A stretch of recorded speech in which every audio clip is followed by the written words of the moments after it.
Hello and welcome to Sound and Vision. Again, I am your host, Ian James, and as always, I am joined by the brilliant, beautiful, and slightly crazy Miss Oatwade. Yay! Hello. I get crazy today. Yeah. That's the bet. Neurotic or crazy? We'll go with crazy. Okay. Then I'll have that. That's okay. Yeah. I'm both. You happy with that? Yeah. Yeah, I admit it. I embrace the craziness. Yeah. I'll have to try a little bit harder on my next one. Yeah, you can't shock me with that one. No, I tried. Oh. It's not the best. Can I just say as well that Sound and Vision, which is what we are, what this whole program is, Yeah. it makes it sound like some American cop show. Sound and Vision, like we're like Cagney and Lacey, like Starsky and Hutch. I never thought of it that way. Doesn't it? Sound and Vision. Does that make me sound? Yeah, I'm the visionary. Okay, and I'm the chopsy one. Yeah. You're the one with the gab, all the gab. Okay, so that makes me sound, and Yeah. you're my partner, the laid back partner of Vision. Mm-hmm. Yep, I'm the visionary. Yeah. I put everything into place. I envision it, and then it comes. So are you okay with me getting top billing over you because I'm sound? Yeah, I'm happy with that. I don't have a problem. Okay. I'm not like some people. No, I just wanted to straighten that out before we start. Okay. And let's get down to business then. Okay, this is episode 18. John Waters, Oh, I love that man. the Pope of Trash. And I'm sure he's got like a million other pseudonyms that he goes under. Yeah. So before we discuss a little bit him and his movies, because as of like 2004, he hasn't made a film, so there's only, I know. I think it's like about 10 or 11 films to talk about. Not that we're going to go into great detail about more, but he's only ever made like 11 films Yeah. since 1969. Yeah, and it seems like since in the 70s, 80s, and 90s, so 4 decades, he kind of like had some really good movies that he put out, because there would be like 2 here. How many in the 80s? 2 in the 80s he came out with. Yeah. 3 in the 90s. 3 in the 80s. But And a couple in 2000s, and he just hit it out of the park. So, I mean... 11 films though. Yeah, he's not like fucking Blumhouse that churns them out every fucking year and, same shit over and over. But yeah, he's no copycat. He's original. He certainly does have his own distinct, unique style, should we say. Yeah. When did you first become aware of John Waters? A teenager, definitely. I believe, the first film I ever seen was Desperate Living, which is just, I think, still one of my favorite movies, probably because it was the first one I saw of his. And I just fell in love with his weird take on... When you watched that movie, did you realise it was a John Waters movie? No, not until he started becoming more popular at the movies, like in the media and stuff. Yeah. He got more recognition, and he brought out Hairspray.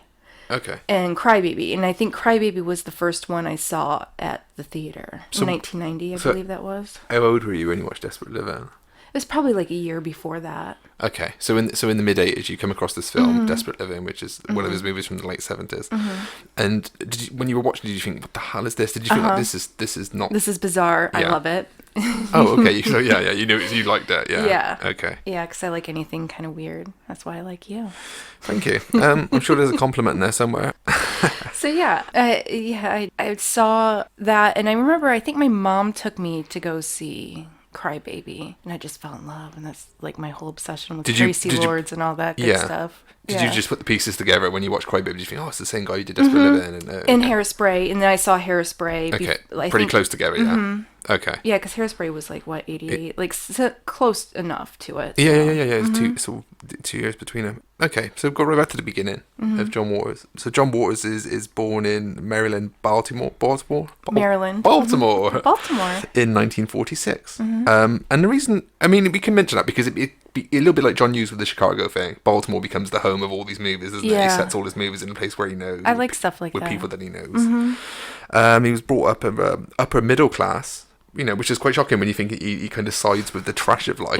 Yeah. But upper middle class family, Roman Catholic upbringing. So obviously religion was a big thing for him. Yeah. Not that he accepted it, but like it was bizarred out, I think, a little bit by religion and how people took to religion and stuff. But I think he was always the rebel from an early age anyway. Because he even went to Catholic school on Sundays and everything. So his family were forcing that down his throat, should we say. Yeah. And so that was this kind of upbringing that he had. Became fast friends at school with Glenn Milstead, which is obviously divine. They become friends from school. And there's a couple of stories here, actually, which I've got to tell because it's the John Waters thing. You've got to tell these stories because they're quite funny. But apparently when he was 7, he became really interested in puppets and puppetry and putting on puppet shows and stuff. And he used to do his own version of Punch and Judy. But that was his favourite, and obviously just because that's the violent one between the married couple, which he made even more violent. And he enjoyed showing that to family members. Other kind of activities at that same time was watching movies that were playing at a drive-in near to where he lived, but he worked out where there was a hill that overlooked where the drive-in was, so he could watch these X-rated movies, as he called them, which he took great interest in, and that became a bit of cinema became an obsession early on. And being the right age then, during the late 50s, to kind of embrace rock and roll culture, which would play a part in some of his movies later on, and seeing an early obsession with pop cultural icons such as Little Richard, which is obviously famous where his moustache come from, same place that Prince took the Little Richard look from. And I think also the fact that Little Richard was this black homosexual man with one leg longer than the other. I think Little Richard had his problems, you know what I mean? And maybe John Waters kind of related to that a little bit. Also obsessions with Jane Mansfield, who was, pop cultural icon in the 50s, who died tragically in a car crash during the 60s. And I have to mention this again because another one of John Waters' obsessions as a child was car crashes, massively so. And I read a book where I can't remember where I read it now, but there was different chapters from various film critics, filmmakers, and I always remember there was a chapter in there with which John Rawls wrote himself, because he has an obsession with books as well, which we'll mention later on. And he pretty much, I think someone went to his house and said they come across like 8,000 books or something in his house. And he has this massive obsession with books, reading books, and especially collecting books. And apparently there's a independent bookstore in Baltimore called Atomic Books. And they have been basically running this fan club for the last 20 odd years. Oh, nice. He gets the fan mail sent there. So, yeah, always doing his bit for the bookshops and stuff. Anyway, bringing it back, that he had this obsession with, from this book that I read then, in this chapter, he said that he had an eerie obsession with car crashes and auto salvage, smashed cars and stuff. And to the point that when he was younger, he used to ask family members for cars, like toy cars for presents. And he wanted them as clean and as pristine and brand new if possible. And then he would take a bag of these cars out to the back garden and sit there with his hammer smashing them like they were in a car crash and doing all the voices and the screaming. That's a little disturbing. Yeah, very. And I think his mum was like, we have a problem with our son. and so the dad apparently started taking him to sporting events, say, well, maybe we can, push this kind of aggression and stuff that he's got into sports stuff. But John Waters was so not about sports. He said, even though I was a boy, I had no interest in sports. I said, I couldn't think of anything worse. He said, they said his dad took him to watch baseball. He said baseball was the lowest for him. He said that was the worst one of all of them. And he said he didn't like it. Everyone was prepared for the injuries and stuff with helmets and stuff. He said, that's just, there's no fun, there's no danger. And he got taken to an American football game apparently. And he said the whole time during the game was playing, he just kept looking around the place thinking, I wish that one of these bleachers or stands would collapse. So, yeah, real problems. And I'm glad I'm not the only one that thinks those things. It's a very morbid little fella. But he found, and two more stories I tell before we go into his filmmaking career, which really makes me laugh, is his mum knew he had this obsession with car crashes and stuff, that she took him as a 7 or 8-year-old boy to an auto salvage yard and said, look, these are, and apparently it was like a collection of cars that had been involved in real crashes and stuff, and she wanted him to see that it wasn't funny and it was tragic and stuff. And he took him there and he said he was just mesmerised, like he was in the best museum ever. And he said there was one car that still had blood stains on the seat, and he said it blew his mind. He was like, wow. Oh my lord. Yeah, and it's that completely backfired on his mum, by the way. Yeah. Which is a funny little story. Yeah, that he would stage little car crashes and stuff. Yeah. So an obsession with violence as well. And the other story I want to tell really quickly is that he apparently sometime in the early 90s he was mugged by I think 5 guys or something in New York, which left him a bit bloody and ripped up and torn. And while he was in New York, because while he was in the city, he went to visit his friend who was going to visit anyway, and apparently knocked on the door covered in blood. And he said, my morbid sense of humour, he basically knocked on the door, his friend answered the door, what the hell has happened? And he was like, I've just killed 5 people, I don't know what to do.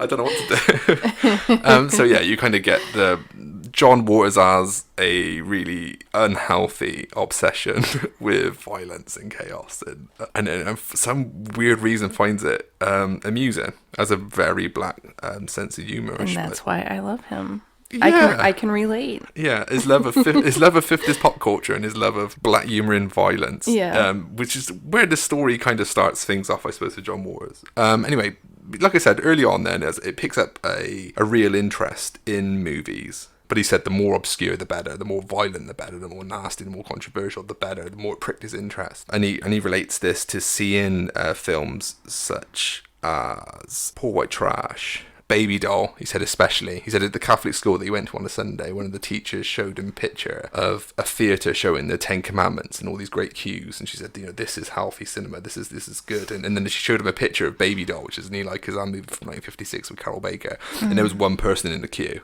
And John Waters went, I want to go to that one. Because that's the one I shouldn't be at. Yeah. So I really interested in that. But he's also said over the years that his taste in cinema is developed, and it sits somewhere between eyebrow art movies and sort of sleazy exploitation movies. And which I can relate to. I'll speak for myself, because my interest in films, I like the high-end arte stuff, and I can be quite snobby about my taste in films. Mm-hmm. And where I'll sit talking about composition and framing and things that really interest me. And then I also have a real taste for absolute trash. Yeah. Something so badly done, it's weirdly entertaining. Yeah, I'm the same. So that completely makes sense. Okay, so just to take John Waters further on, so from this interest in these films when he was younger, particularly Wizard of Oz, which we'll probably get brought up a few times here, which he has stated as his favourite film. I bring it up all the time. You do, yeah. And apparently John Waters' favourite film of all time. Yeah. He said just had the perfect villain for him in The Wicked Witch, and that's become his obsession. I do a good impression of The Wicked Witch. What, I'm not doing it now. But I go around saying I'm melting. You could. I'm melting. There it is. That's very good, because you're going to earn yourself a reputation of a tease soon. There we go. We had the goods.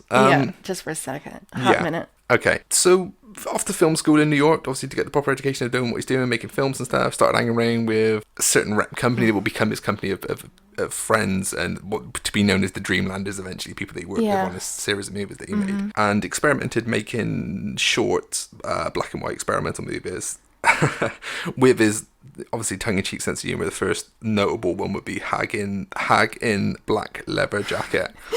The Hag in Black Leather Jacket, yeah, which is fantastic. Also did one called Roman Candles, which is obviously, again, is another nod to that whole Catholic upbringing that he had, which he kind of despised and kind of, in his own weird way, rebelled against. And then I think he did one called Eat Your Makeup. I love that. These sound like records or something. Yeah. And then in 1966, he was kicked out of this New York film school thing that he was doing, probably messing around, getting stoned, just, pissing around, not taking any of it really seriously. So he moved, I think the thing is he moved back to Baltimore then, where he came from, and started hanging around with, which puts him back in with Glenn Milstead, who we now know as Divine, so I'll continue referring to him as Divine for the rest of the podcast. And so it put him back in the company of him, and then obviously having the experience of what he was doing, knowing how to use this equipment, knowing how to get these films made, they set off on a series, a couple of black and white features that were made during 1968, 69, 1970, which would be Mondo Trasho, which I have to be really honest is the only John Waters film I haven't seen. Yeah, I think that's the only one I haven't seen either. Yeah, so I can't comment on it because I've never seen it, which sounds like an experimental piece, which I think from the synopsis which I've read about it, there's a big bearing of the whole Jane Mansfield car crash involved in that. Oh, okay. Which would make, sense. Because the Jane Mansfield, obviously being a big fan of her, and her appearance in the iconic The Girl Can't Help It, Frank Tashley movie from the 50s, I think seems to have a reoccurring role in some of John Waters' movies, especially with Divine doing the whole, like she was Jane Mansfield. Yeah. Which is really funny. So yeah, Mondo Trash I've never seen. And then the second feature here is Multiple Maniacs in 1970, which is where I come in as a viewer then. From that point on, as you have hope, probably seen them all from there. So Multiple Maniacs is the first one that kind of gets played a lot, enough for people to kind of recognise, him as a film, even though it was made on a very tight budget, shot in black and white, shot around his hometown very quickly. A movie semi-based apparently on his obsession at this point with the Manson family, which is a little bit disturbing. Yeah. And I think years later as well, there's a bit of trivia actually that John Waters helped. I think it was Leslie Van Houten who was one of the Manson family, but she was involved in the Lebanco killings, which is the night after the Sharon Tate ones. And I think he out-trained campaign to get her paroled, which I find really... I'm not too sure about that whole thing, but John Waters has his own stuff going on. And I think he tried to say as well that he knew a lot of people wouldn't understand why he did that. I'm sure he has his own reasons anyway. Multiple Maniacs only ever slightly riffs on the Manson thing by having a travelling... It's been a while since I've seen that one as well. Yeah. But he has like a travelling band of a kind of like a set-up circus that they take around town and then they commit mass killings, if I remember correctly. It just makes it sound really disturbing, but it's presented in such a ridiculous way.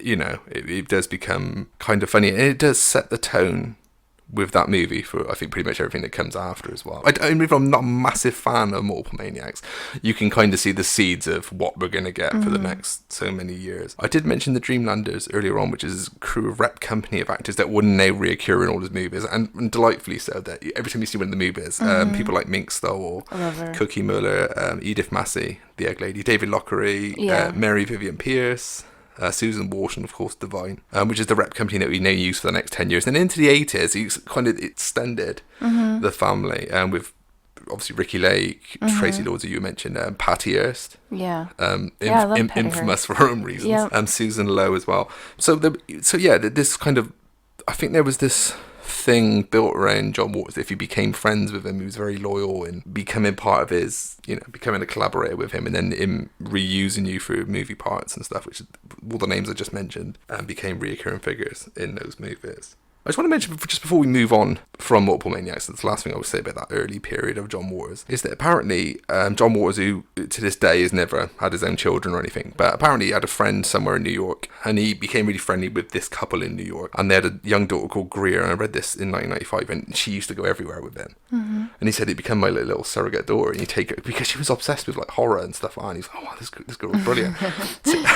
And it's funny because the parents didn't mind her hanging around with John Waters. Yeah.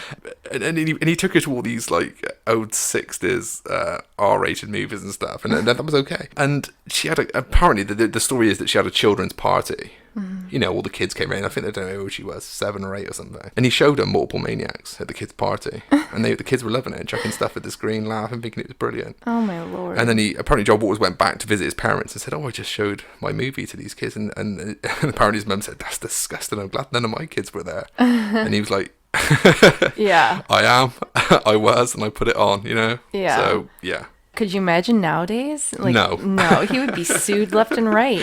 Especially for that whole, isn't there like a really, I don't know if you remember Multiple Maniacs, there's that one scene where she kind of gets raped in the church. I mean, I'm sure the kids needed probably therapy after that, coaxing through that one with the rosary and stuff, where he's sticking it in this bum.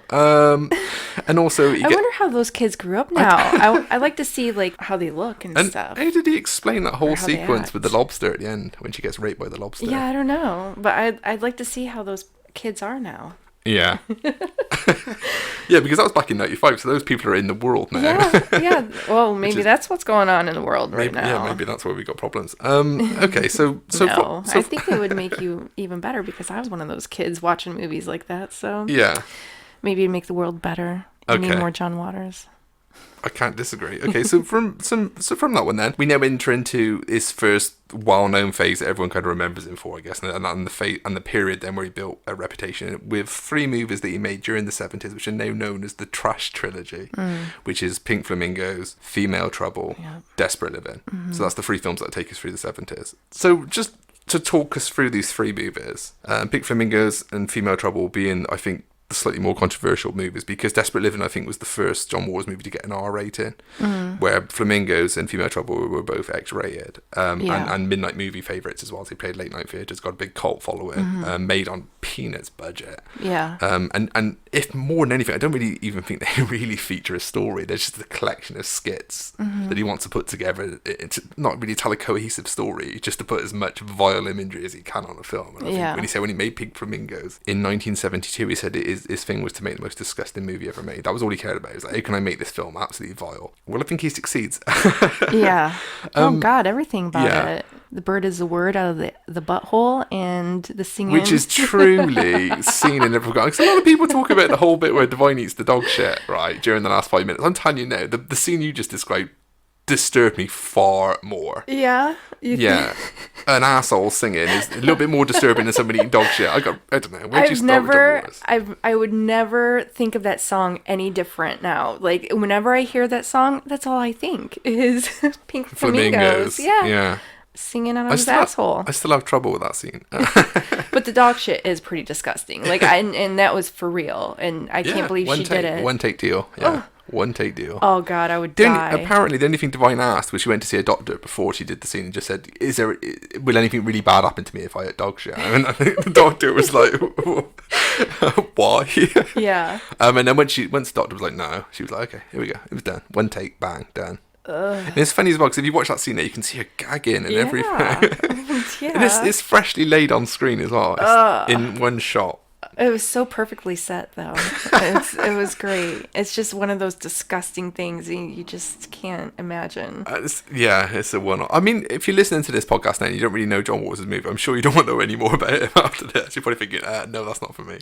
Oh. Which is a real shame, because yeah, somewhere around all this chaos. Yeah. And I know you're a big fan of Mink Stole. Yes. And her scenes in Pink Flamingos are brilliant. With David Locklear, where they're the two jealous perverts. Yeah, I love them. They have a basement under the office, don't they? Where they're trying to like. Oh yeah, they're kidnapping the girls and keeping them chained up in the basement. For babies and stuff. Yeah, it's just to reproduce, I think, wasn't it? Yeah, and very they're like disturbing. The filthiest people alive. They're so dirty. Very disturbing. I mean. Personally, for me, it's my favourite John Waters movie of that whole period. Yeah. For me, but I know it's the one everyone knows it, or whatever. It's still but it's perfect. It's John just Waters. 90 minutes of nonsense in it. But him, John Waters, I think that's the one film that really sums up everything you need to know about John Waters in a movie, I think. And wasn't there a chicken fucker in there? Like the guy which is really disturbing again. You got Edith Massey, the overgrown baby. The egg lady. Yeah. You know, I want my eggs. Give me my eggs. I think seriously now, it borders on horror at times. It almost feels like if John Waters growing up being a big fan of horror movies and controversial movies and shocking movies, as I pointed out earlier in the podcast, you know, I think he is the closest he ever came to making a horror film.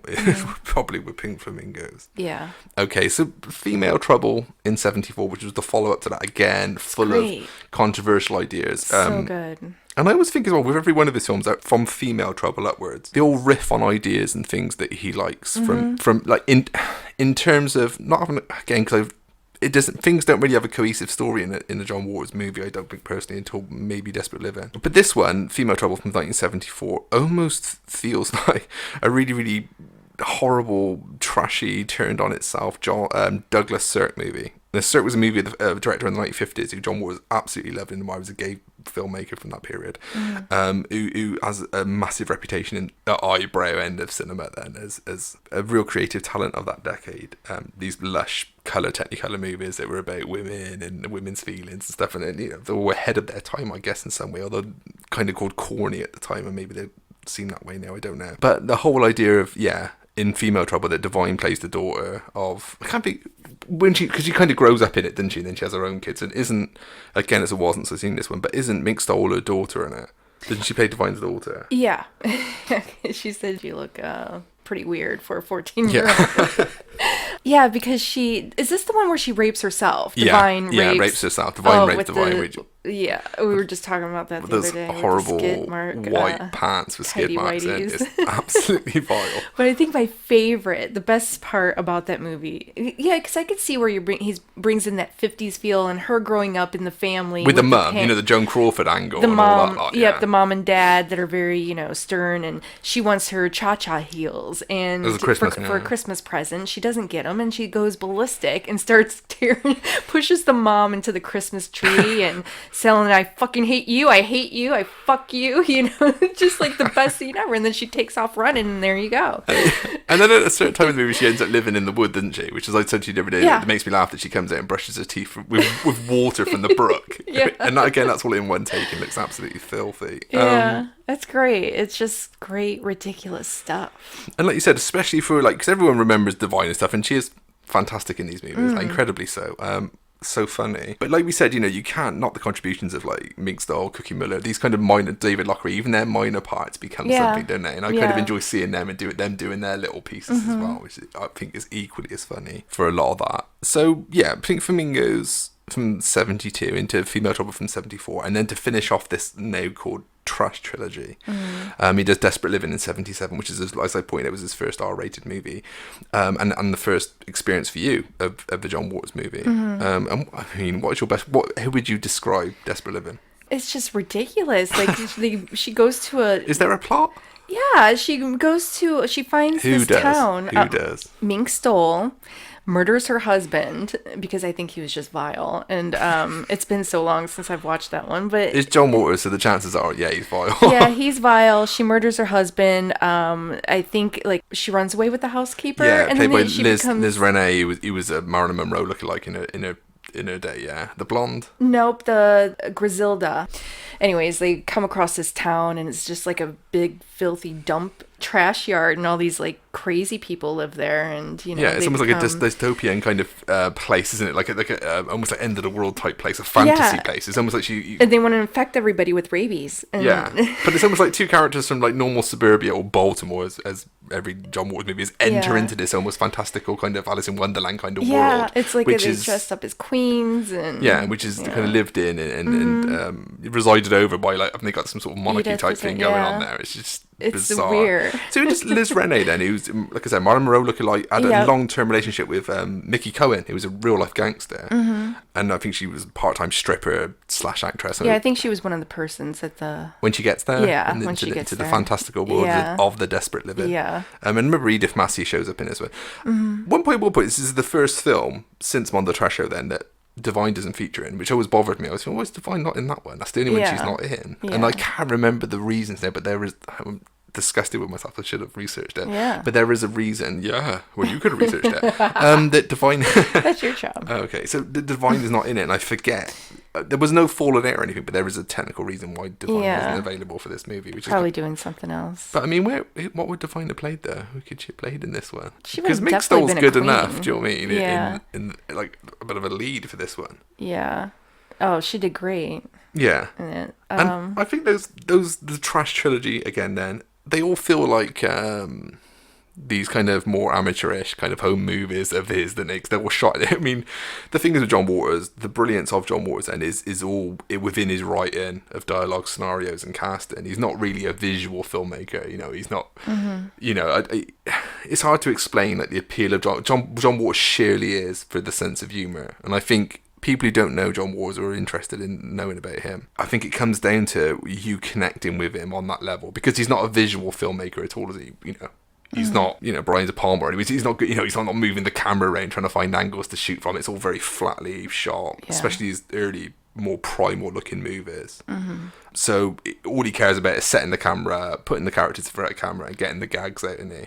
Yeah. But if you like the sense of humour, they are side-splittingly funny. Yeah. And I absolutely do, and I know you do. So it was another thing that we connected on again. That we both had a love of John Waters. Yeah, it's not for everybody, but not. For those highbrow people that can't enjoy both. I mean, yeah. I don't know. Being into film, I think I enjoy everything from movies, even the good and the bad, and sometimes there's just really bad. Why can I think of one like Blair Witch Project? Fucking hated it. But there's just certain, it has a cult following. It has a following people love it. So I'll watch it and I enjoy everything, and I'll tell you if it sucks or not. Yeah, we definitely do that. Okay, so from these humble beginnings through the Trash Trilogy and then into the 80s, so 1977 to 1981, he like you said, he finally makes his first movie on 35mm as well. The first one that actually looks like a film rather than a home movie, which is Polyester in 1981, which Tab Hunter is in. So it's the first time he's used a proper Hollywood actor. Even though he was slightly faded by that time, but like you said, a professional actor, renowned actor. Once again keeps Divine now in the female role. And if anything, I think Polyester touches on the Douglas Sirk idea of the lush 1950s melodrama. And if anything, it's the most Sirkian movie, if that makes sense, that I think Waters ever made. Is the closest he got to emulating the films of Douglas Sirk, which I'm pretty sure that Polyester as the first proper story for a John Waters movie, a cohesive story, although Desperate Living could be, you could side with that having one. But Polyester really, for me, feels like the first John Waters movie that has a cohesive story, and the first time he uses, like I said, Hollywood actor in Tab Hunters, and it's definitely a homage or a spoof of Douglas Sirk's 1950s lush Technicolor women's pictures that he made, and first time he shoots in 35mm. And it's a really good movie as well. Didn't he release it in Smell-O-Vision as well? Oh my God, I was just going to say that because I own a VHS box set, John Waters movies. And what's in there? It has Pink Flamingos, Desperate Living, Female Trouble, Polyester, and Hairspray. Okay. So it was, I think I got it around that time probably after Crybaby. I had to buy Crybaby separate, but this was a great little VHS box set. And it came with Smell-O-Vision cards, like scratch and sniff. Yeah, so you can scratch and sniff the nastiness of dirty socks or dirty underwear or something like that. Or someone breaking wind. Yeah. Oh, it's disgusting. And I did do it. You you follow along. Yeah. Does it work? I don't, I guess. Okay. Yeah. It smelled dirty. Because obviously the use of a gimmick for the movie was inspired by his love of William Castle, who released a series of low-budget horror movies during the late 50s into the 60s that all had gimmicks when they played at the cinema. So he was like, wouldn't it be great if instead of 3D or the buzzing seats and stuff that Castle used, wouldn't it be great to have Smell-O-Vision? So that is kind of thing, and it is completely John Waters, like we said. I think the worst things that you could smell, and it works within scenes of playing. There's certain little timers or a mark or a bell or something to. So, I think it'll come in the corner of the screen, like a little timer, which is what they used to do. For, like I great. said, I love shit like stuff. that. Yeah, I would have loved to have seen it at the theater and have them pass out Smell-O-Vision cards or something.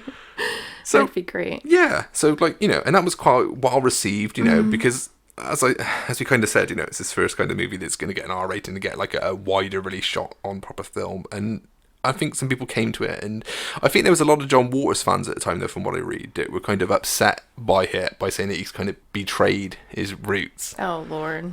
How about it just expanding a little bit? I always think, and I say the same to you about musical acts in terms of making albums, people involved in music, you must keep, I can't think of the word now, but you must keep. I mean, he still had Divine playing the woman. He's like still having that trash factor. Evolving was the word I was looking for. Okay. So yeah, you have to evolve a little bit. Yeah, but it's not like the actor Tab Hunter was like a major, I mean, wasn't he a B kind of actor? He was he'd been very old in Hollywood in the 1950s. Like a lot of teeny movies, which I'm sure John Waters would have grown up on. He always has 50s vibe in his which plays a part in the next couple of movies that he makes as well. So Tab Hunter would have been picked up because of his heartthrob status, but actually was obviously in real life was hiding his homosexuality. Yeah. In the same way Rock Hudson was. There was a lot of those actors that were deemed, square-jawed, big chest, 50s matinee idol men, and then they were all kind of hiding their sexuality, which I'm sure would have tickled John Waters. Always being an open, homosexual. Yeah, do you know what I mean? Like, so I think to him, he would have probably got a giggle out of it and like to use these actors, because he, I guess, felt like a real kinship with them. Although Waters, was a proud gay man, which is fantastic. Yeah. Okay, so Polyester made a substantial amount of money, kind of got his name out there of what he was and what he was about. The next two movies that we're going to talk about is the next two that he made, which are of interest because, if John Waters fans think that he betrayed him with Polyester. I mean, God knows what they thought of the next two, which is Hairspray, which we'll talk as closely with as Crybaby, and which were released very close together, as you mentioned already earlier in the show, in 87 and 89, which were two movies made for a much more bigger market. I think they were like, what are they, 15s, PG-15s? Yeah. That's what I mean. It was more mainstream. Or what is in your country? Would you call it 15 in your country? Because in this country, it's a 15. Is that rated R? No, it wasn't rated R. It was probably PG-13. I don't know. They fucking change that shit all the time, and it would piss me off. But I only like. You Americans got your own rating system. It took me ages to work out what. Well, they changed. There was a PG, then there was a PG-13, which I'm thinking is like your 15. Did you have an M rating? Because I always read about an M rating. No, that's not us. We don't have M, and then we have R. No, we don't have M. I know we don't have M. Yeah. I think I'm sure I've seen that in the Leonard Maltin book one. Yeah, no. Rated M? Mature? Yeah. Maybe mature. Oh, okay. For a mature audience. Well, I guess. And then the R rating. And then there was triple X. No. Oh, okay, maybe. R rating. So you go from the M to the R. Oh, that's true. But I sound like some really bad hip hop artists now. You go from the M to the R. to the X. I don't know. Whatever. Yeah, but okay. Well, I don't pay attention. let's just to say those then, ratings. in terms of my English listeners, basically then, Hairspray and Crybaby were both released as 15s at the top. So we mild it down, diluted the obscene stuff that you kind of thrived on the decade before, and was quite happy to make two very commercial movies, but not, still keeping the John Waters vibe to a degree, but obviously for a wider audience. And both films are basically a homage to the 1950s and the 1960s, and teenagers and the birth of teenagers and pop culture and rock and roll. So and I think they're very much a companion piece. You could play those two films back to back. Yeah, the soundtracks are amazing to both. Yeah, and we should mention actually, because he has a great love of music. Oh yeah, and we haven't even touched on that, which is sad. Because I have his CDs, and I'm telling you, you need to get his Christmas CD. It's the best CD ever. He does a Christmas CD and a Dating with John Waters, which is all kind of like his picks of like love music, which is all 50s. Yeah, that's what I wanted to kind of point out. That his general taste though is very 1950s, isn't it? Yeah. Obviously, like I said about Little Richard, and obviously he loves like the Girl Can't Help It movie, which is a showcase for 1950s artists. And Frankie Lynham in The Teenagers with I'm a Juvenile Delinquent from Pink Flamingos, when she shoplifts a piece of meat. Up her skirt. Yeah, lovely. And of course he has her walking down the street as bold as brass that a girl can't help it. Like, she's incredibly sexy, like men don't know. Like the Jane Mansfield scene, where I don't know if you remember in Frank Tashley's movie where Jane Mansfield's kind of walking in the road and the milkman's bottles pop. And, it's like a Tex Avery cartoon, but come to life. And John Waters spoofs it in Pink Flamingos fantastically. But yeah, going back to what you said, his taste in music's really good, and especially comes through in these two movies. You get like Rubber Biscuit playing, which is a fantastic instrumental from the 50s, in Crybaby. And Hairspray, again, you get like the use of Gene Pitney and a lot of sort of 50s and 60s music that I really like myself, like pop music of those times. And I remember him saying about Crybaby that it was a real homage to the delinquent rock and roll movies that came out, like Rock All Night by Roger Corman, and the musicals that with a young John Saxon and all the and kind of Sal Mineo and all these kind of people in, and and Tab Hunter wouldn't have been too far from behind these movies, which you can kind of see reason for his casting. And because Polyester was made before, and Tab Hunter was used in that movie, it kind of opened up the casting, which is, like I said, where Ricky Lake first appears in Hairspray, and Deborah Harry. So there's a lot of celebrity now coming. Sonny Bono. Yeah, and Jerry Stiller. Rico Kozak as well from and Pia Sedora, like all those people. So they come into the project now thinking, John Waters is fun, he's hip, it'd be good to be involved in a John Waters movie. And then in Crybaby, you have Joe D'Alessandro, who I love from the Andy Warhol movies of the 60s. You got fantastic. Iggy Pop, you have Susan Terrell. And playing Willem Dafoe as well in the cameo. Yeah, is the prison guy, because whacking everyone with the nightstick on the ass. Yeah, fantastic. It's just a good cast all around in those two movies. Yeah, and of course the first appearances of Ricky Lake and Johnny Depp. In both movies. A kind of real role for him. And I remember Johnny Depp saying that when he was offered, I don't think he was offered, but he auditioned for Crybaby. John Waters, because he was a John Waters fan, and he had seen all these underground movies of the 70s. And he was like, he really wanted to be in one of these movies. The guy who plays Gator in Female Trouble, do you remember? He's kind of led out all naked on the bed when Mink Stole comes in. Yeah. So wouldn't you come in here and kiss Dad? That one. Before I had to really go into it, but apparently. Oh, please do. No, I know. I'm getting visuals. Yeah, but apparently, like, Johnny Depp said I was like the coolest guy he'd ever seen in a film. Yeah. I was like, I want to be in one of those movies. Yeah. And of course, at that point, he'd only sort of done 21 Jump Street and stuff, so he wasn't Johnny Depp like we know him. It was Nightmare on Elm Street. Pre-Edward Scissorhands and stuff. So he took the lead in Crybaby, which did his career a whole lot of good. And and of course, Patty Hearst now turns up in that one as well. Hairspray is a great movie, and of course, and a source of how John Waters would make his money for the rest of his career almost now. Because he sold it. Did he sell off the rights to it? Like, it was made into a musical, massively into a musical, another movie because of the musical. Yeah. But it's had a complete life of his own. Yeah, and I don't like those other ones. Yeah, the other ones are shit. I know, but it almost seems funny that John Waters is still endorsing it though. It's not like they've took it off him and changed it all around. He's endorsed the whole thing. Yeah, well, you kind of got to, I guess, if you sold it off, and it's like, well, that's what you just gotta stick up with it, I guess. If that's what you created. I think it's just so far removed from what you think of John Waters being. Yeah, it's bad. You kind of accepted it, but yeah, the remakes are bad, but John Travolta playing Divine, really? Yeah. And I'm actually so glad you just said that, because I should mention that Hairspray will be the last appearance from Divine in the John Waters movie, because she died. Yeah. Sadly in real life, 1987, 88. Too young. Yeah, which is funny, because I think someone asked John Waters at the time, like, where would Divine fit in with Crybaby then? Because it was in Airspray, it's a much more minor part. She plays Ricky Lake's mum. Mm-hmm. And I think a lot of people said, well, where would Crybaby fit in? And apparently she would have played the Susan Tyrrell role. Yeah. This is what John Waters envisioned that she would play. But I love Susan Tyrrell anyway. Yeah, so she did a good job. Yeah, she's absolutely one of my favourites. I could see. But yeah, that was what she would have done if she had been Or around to Hatchet make another one. Face's mom would be brilliant. Yeah. You should. Hatchet Face is very good.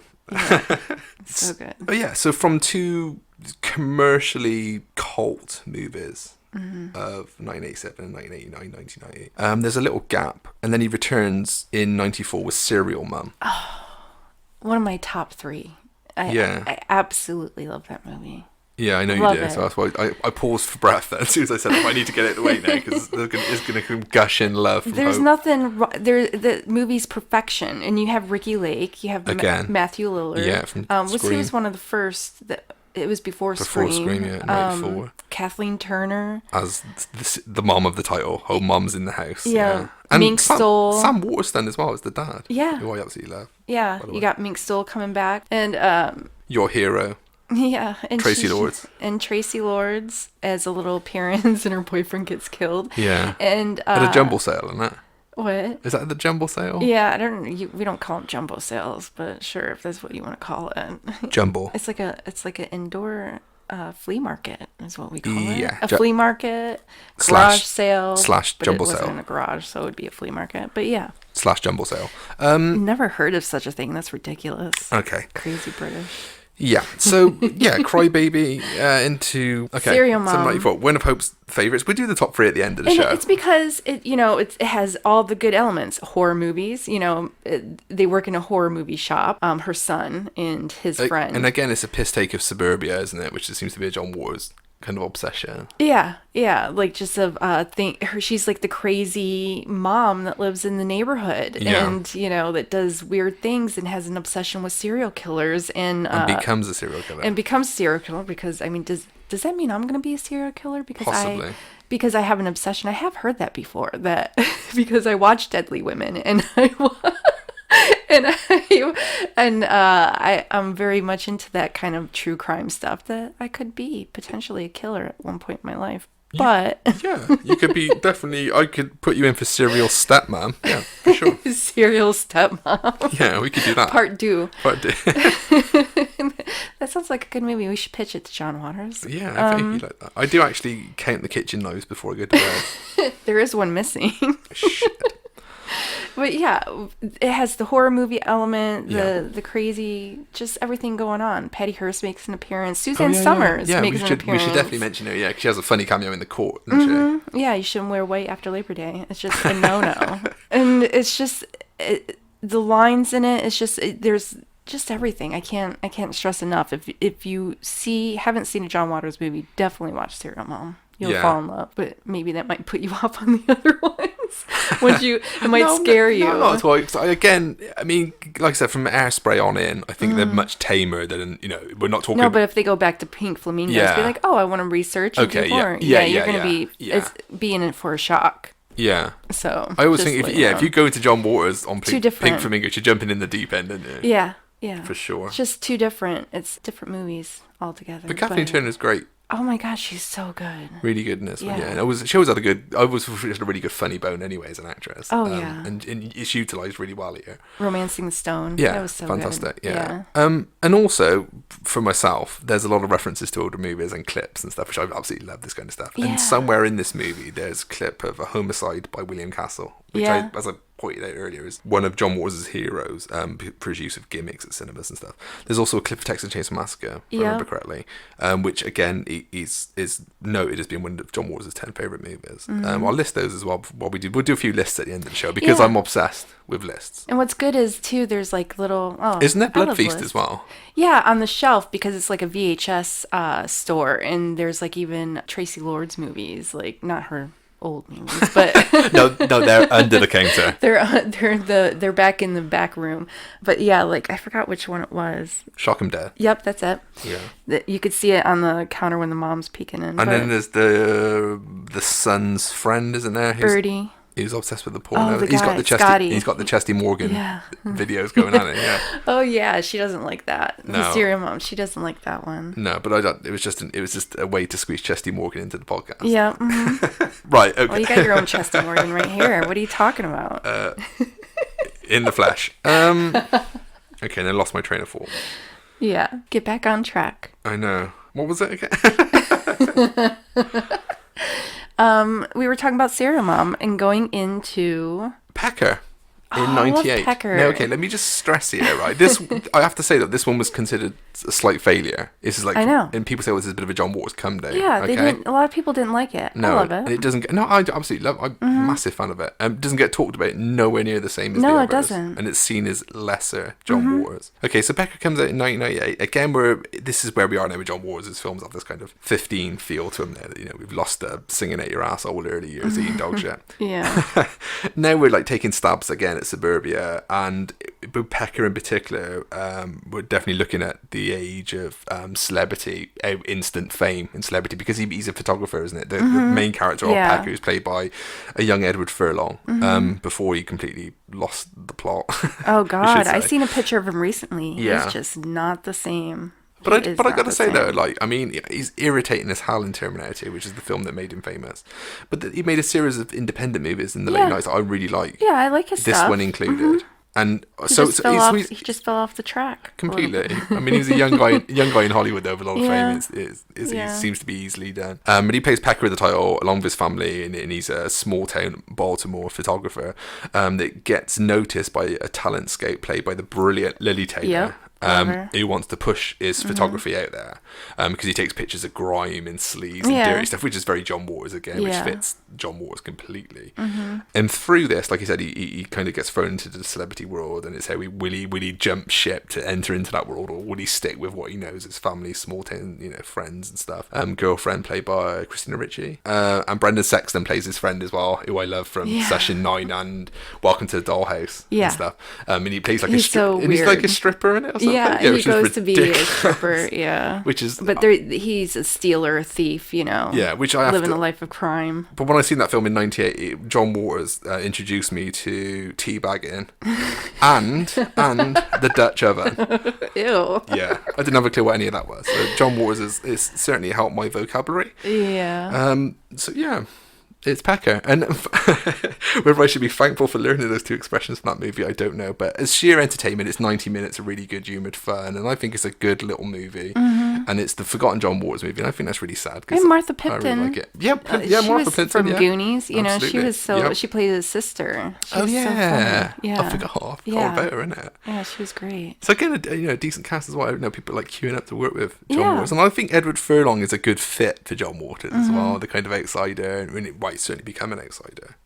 Yeah. And like I said, a smaller movie, but a really good one, which then leads us into Cecil B. Demented. Yeah. Which personally for me, right, and because I want to do just a couple of little lists right at the end of the show, and I'll get because I love Cecil B. Demented. It's one of my favourites, right? Yeah. Weirdly, again, it was another kind of flop. So Waters was kind of seen as failing here, and again, this one was looking at the film industry in general, and independent film against large-scale studio products. Obviously, the Cecil B. Demented is a pun on Cecil B. DeMille, the good Hollywood mogul of the 1930s and 40s. Played here as Cecil B. Demented by a character played by Stephen Dorff, who has a ragbag of kind of follower, independent crew that follow him everywhere. Which one of them, Michael Shannon, I didn't even know, was one of them. Maggie Gyllenhaal. Maggie Gyllenhaal. Alicia Witt. Yeah. A lot of people before they kind of, had careers then. Or like was more renowned then. And yes, they kidnap A-list Hollywood star Melanie Griffith and kind of kidnap her and trying to make their own guerrilla type movie with her, which is a fantastic concept for a movie, and it really works for me because I love Hollywood anyway. I was all over this film. You know what I mean? This one really appeals to me, and I also love the fact that all his followers, Cecil's followers, then have all got a favorite filmmaker each, and their favorite filmmaker is all tattooed on their body. Yeah, which you have a story about. Which my friend Yvonne is Who's part of our group as well, isn't she? Yeah, is a friend of John Waters and kind of got the inspiration from that because she got he autographed her the back of her shoulder, I think it was, and she got it tattooed onto her, and then he saw her like, you know, a couple of years later, and then he's like, oh my god, that's a fantastic idea. Was his first instinct like, have you not washed since I last seen you? I don't know, but it was tattooed perfectly in, like, you know, his kind of writing. Yeah. And there's a picture that pops up online. If you write in John Waters tattoo, that picture just pops up. Yeah, she's still friends with him. She's so lucky. Shout out to Eve, who gets, you know, Christmas cards from him each year and invites whenever he comes into Detroit. So, yeah. She's incredible. Yeah, it's amazing. So, not only, you know, I know she's a hardcore fan, and she met Tracy Lords and stuff. She met a few others of his kind of company, hasn't she? Yeah, we need to get her on here for some stories because she has some stories to tell. Yeah, that would be brilliant.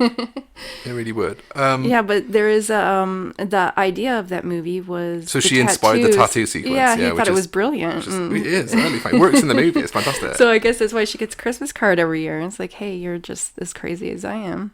Apparently, one year he sent Christmas cards out with Steve Buscemi. Saying, well, people think I look like him, so he just sent a load of Steve Buscemi cards out, which Steve Buscemi found funny himself. Yeah. He said, John Waters has sent my picture everywhere this year. Yeah. So obviously the guy has a sense of humour, and so does Steve Buscemi. But when I seen Cecil B. Demented for the first time, which is before I met you, that whole tattoo sequence fascinated me. I was like, wow. And it's funny thinking that your friend is what inspired the scene. Yeah. Because there is someone with a Spike Lee tattoo, somebody with a Sam Fuller tattoo, somebody with a William Castle tattoo, H.G. Lewis tattoo, and there's also someone with a Sam Peckinpah tattoo. Are you serious? Yeah, which takes me back a few podcasts when I had to explain who Sam Peckinpah was. So, I forgot about that. Yeah, one. absolutely brilliant. And there's a kind of great scene as well where they sabotage the making of Forrest Gump and stuff. There's so many good little in jokes into that movie. John Waters really punk rocking against everything he hates. And, I also want to mention there's a lovely little cameo in there by Eric Roberts as well. Shout out. Your man, absolutely. Eric Roberts. So yeah, Cecil B. Demented for me is a great punk rock, in your face slap at Hollywood from John Waters, and I really, really like it. Yeah. And then it takes us into his last movie up until current date. So there's a 4-year gap because again that one doesn't make much money, which is really sad. And I think John Waters is starting to realise at this point that things are slowing down. So he last froze, you know, the last film he froze out there is A Dirty Shame from 2004, which we'll talk about now. Yeah. Which again is a funny little movie, yeah, and it feels like a slight step backwards to the earlier stuff. Like he tries to be as dirty and as obscene as he can. I think John Waters was like saying, you know, my film, the box office on my films is slightly dying. He's like, you know, I'm going to really get in your face for one last time.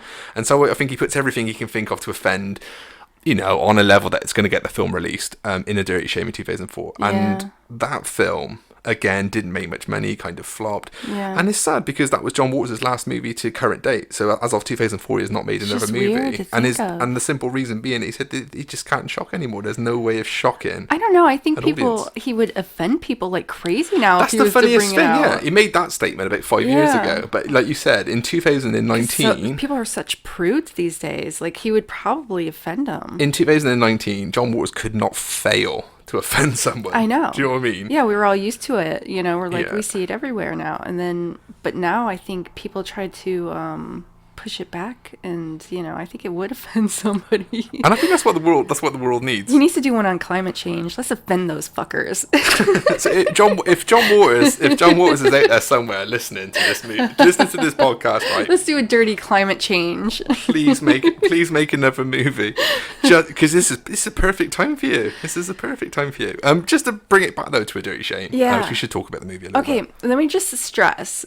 You have to watch that movie with the commentary because it's the most funniest thing I've ever seen in my life. And I personally enjoyed the movie with the commentary more than watching it. And because I liked it. I thought it was a funny movie. I like Johnny Knoxville and Tracy Ullman. Who's the lead in this, isn't she? Yeah. She's like the kind of mom. middle class prudish kind of mum who gets bumped on the head one day, Yep. wakes up, and then finds that the whole town, in almost zombie style, the whole town is sex obsessed. So again, we have that horror angle.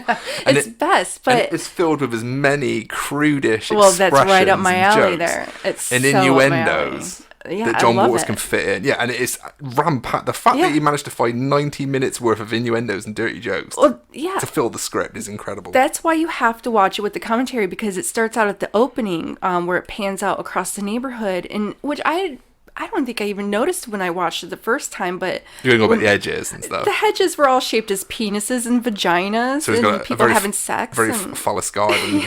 and he was like laughing as he was Going, telling, going. he's like, I wanted to do it so people would be shocked by it in the Yeah, neighborhood. and he certainly goes to town with it. Yeah. Also, great. should mention that Selma Blair is in it. Yep. With the biggest knockers this side of Chesty Morgan. I don't know why we keep going into knockers conversations. Because I'm in the room. Just kidding. Oh yeah. And also, Chris Isaac, who I absolutely adore, Yeah. is in this one, which is Yeah. great for me being a Isaac fan. So yeah, if you familiar, like you said, familiar faces in it. It's a great movie. filled with the humour and stuff. And But it just really didn't find an audience in 2004. Yeah, shocking. Which, it's just funny to me because I don't think there's a movie that I actually dislike by him. And Well, we've so just when he puts we've stuff just out, scrolled it's through quality. all of them. Yeah. And none of them have gone, oh, do you know what? I really didn't like that one. Yeah. You know? And then he made special appearances. He was in The Bride of Chucky. Yeah, acting gigs. But he's had acting gigs Acting. for a while, hasn't he? 'Cause he's in Something Wild and a few Or was cameos it, in what's the 80s the other and stuff. one? Not the Bride of Not Chucky. Bride of Chucky, Seed of Chucky. Seed of Chucky, Yeah. which was a bad one, but you can watch it for John because he But was good in apparently it. he has the dolls from the movie though in his house now. Does he? He took him home with him after Oh, that's filming. awesome. Yeah, I would do that too. So yeah, like you said, kind of filling his time now with the book collecting, which he's still doing. Obviously earning a slight wage from the stage shows of Airspray and stuff, doing various acting gigs. Also took a part in a show that I have no idea what it is, but I'm sure you will. Till Death Do Us Part. I was going to mention that because it was on Court TV, and they did. Yes, that's right. Yeah, they did. Court TV was like one of the best things. They would show there's my obsession of true crime. They would show actual court cases of murders and all that crap. But is John Waters going to make it better? Well, I could see how he did the TV show because it was so good the way they presented it. He was the Grim Reaper. Yeah, the groom. The Groom Reaper. Fantastic. And it was always about based on true stories of couples who one would murder the other. And they would actually have you phone in at the end of the episode to see, or midway through, and you can guess like who is the killer.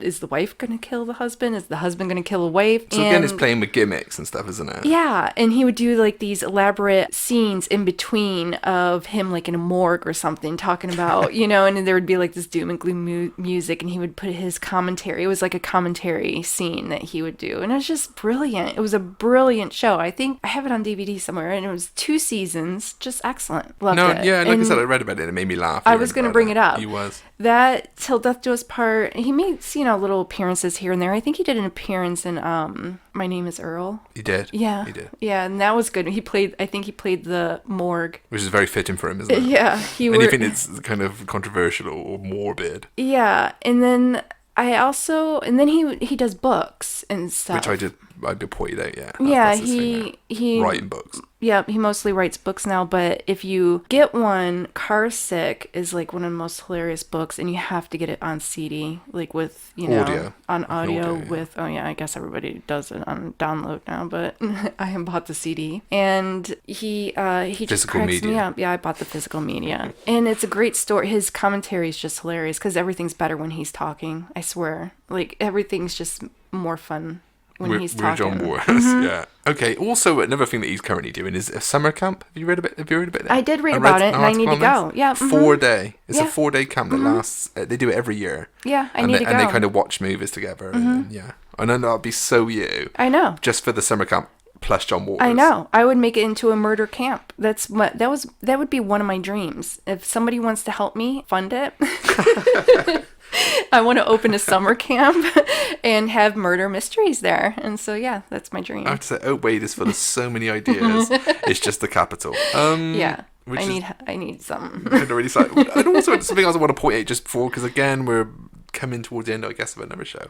But should point out the fact that not only does John Waters write funny dialogue, but some of the character names that he comes out with in his movies. Obviously, Corny Collins, Francine Fishpaw, Ursula Udders, Penny and Prudy Pingleton. Just where the hell does he get those names from? It's fantastic. I did read something once that when he was younger, he used to, when he was sat in his classes at school, he used to get that board, he'd look around the room and he'd kind of draw caricatures of pictures in the class, and then he'd give them a name and then write on the back their backstory. Yeah, just the strange little things it used to do. Like Penny Pingleton is permanently punished. Like, I love it. It's a great tongue twister. Maybe we should give Gene that one. Yeah, he likes tongue twisters. Possibly so. So yeah, I had to kind of chuck that in here because it is something that was fascinating. I used to think that how he must have had so much fun coming up with those character names. Yeah. And something else I will mention just before we kind of finish as well, because they said, like you said, he's working in TV, writing books and stuff. The only thing that is actually technically directed since Dirty Shame is in 2015. You'll love this. In 2015, he got a load of kids to come around, sat him down with the script of Pink Flamingos and recorded it, and he released it as Kiddie Flamingos. Yeah, I think I heard about that. Do you know what I mean? Yeah. How disturbing. Very disturbing. Where do we get it? We need to give it to Ronnie and Jean. No, my kids are going nowhere near Kiddie Flamingos. Oh, come on. Okay, so again, just before we finish here, John Waters made a list of movies that he thought was the best movies ever made in 2015. So quite a recent list. Wizard of Oz, unsurprisingly, at the top. Boom, which is second, which is a Joseph Losey movie with Elizabeth Taylor. And of course, how many times did he make Divine up as Elizabeth Taylor? Yeah. Or Divine went with the Elizabeth Taylor look. Yeah. Faster Pussycat Kill Kill by Russ Meyer. Oh, I have to point out as well, was Friends with John Waters. John Waters made friends with him and they actually went to cinema movies together. Nice. On occasions. Salo. Salo is as controversial as you can get. Yes, I like. We always said he liked controversial movies, which would also fit in with I Stand Alone by Gaspar Noé, and Map to the Stars. Oh, really? By David Cronenberg. He pointed as being a real highlight for him of recent cinema. It's a good movie. I think so too. I enjoyed it. Okay, so Hope. Just before we do finish, picking. I can't. Don't tell me to pick my favorite. You have to pick your top 3 John Waters movies. I can't. I just can't. I don't think I can. There's too many. I like them all. You can. Okay, well, I'm going to have to put Serial Mom in there. Top? Don't make me put them in order. I can't put them in order. I don't know. Because it would either be... You're forfeiting my Desperate challenge? Living in Female Trouble. What? You're forfeiting my challenge? Yes, because it's just too many. I would put them... I can put them maybe in... No, I can't even put them in order. I just love them all. To make it even better for you, though, just what is your top 3 today? It might change tomorrow. It might be different this week. But as of today and episode 18's podcast, what are your 3 for today? Okay, Serial Mom. Yep. Don't make me put the crickets back in. Desperate Living. And... Let's see... Crybaby? Or Okay, Hairspray. Yeah. I thought you go Crybaby. Yeah. You got the t-shirt and stuff, haven't you? You're a big fan of that one. Yeah, I like that one. But then again, I don't know. I do like Hairspray a lot. I love Hairspray. I don't know. Don't make me choose. I can't do it. I'm not doing it. I'll just say Crybaby today. Okay. If I was picking my top 3, John Waters, again... Female Trouble. Again, like yourself, right? I could quite easily go either way. But for me personally, I would pick Pink Flamingos. Because once seen, totally never forgotten. Cecil B. Demented, because I love it. I just don't think it gets the love it really deserves.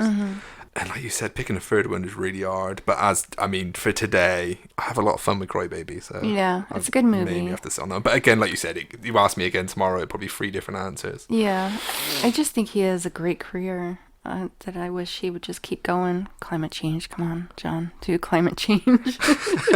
You know you want to. I'll think of a pun for it. Yeah. Is climate change? Is she going through the change? I think we've just lost hope. She's now. Your head is going to all sorts of places now, isn't it? Yeah, it is. Okay, so that pretty much sums up the Pope of Trash, John Waters himself. Is there anything you want to add in terms of the podcast or the group or what we're doing? Yeah, you guys should follow us on Facebook and Instagram. And I think we're just on a bunch of outlets. If you're listening to us, I'm sure you found us by now. But most of our previous stuff is on YouTube at the moment. Yeah, hopefully old episodes. We'll get it back up on Podbean. But right now, old episodes on YouTube if you want to catch up. And there is a web page coming, isn't there? Oh, yeah, we're in the works. Up and coming, the web page. I'm building it. It's coming. It will be there. Yeah. And everything will be in one place, plus Yeah. added bonuses of top 10, your Lists. favorite top Yeah, 10 I list, love and lists. Love them. reviews on movies that we love and all that good stuff. Absolutely. And music. So Oh, you'll of have course. you'll have our music on there. You know, we try to do music podcasts to incorporate it, but it's just so personal. You know, music is a personal thing. We were there's talking about this. and the whole rights thing as well. Playing, And the copyright reason, definitely. talking about songs and then trying to play them and then being told you can't play them. And then you can't even upload it and blah, blah, blah. So we'll be incorporating more on our review. And plus we try to stick it into the podcast, like point out, you know, Yeah. the movies and music together. So, yeah. Well, as of this show then. Join us. Yeah, always. Keep joining us. Never Yeah. end joining us. This is, as said right at the top of the show, this is the great cop duo of sound and vision. You're Cagney. Oh, you're Lacey? I'll be Lacey. Yeah. Or Lacey underwear? Yeah. Right, let's leave it there. Okay, so on that note, this is once again Ian James saying goodbye. And this is Lacey saying goodbye. Goodbye.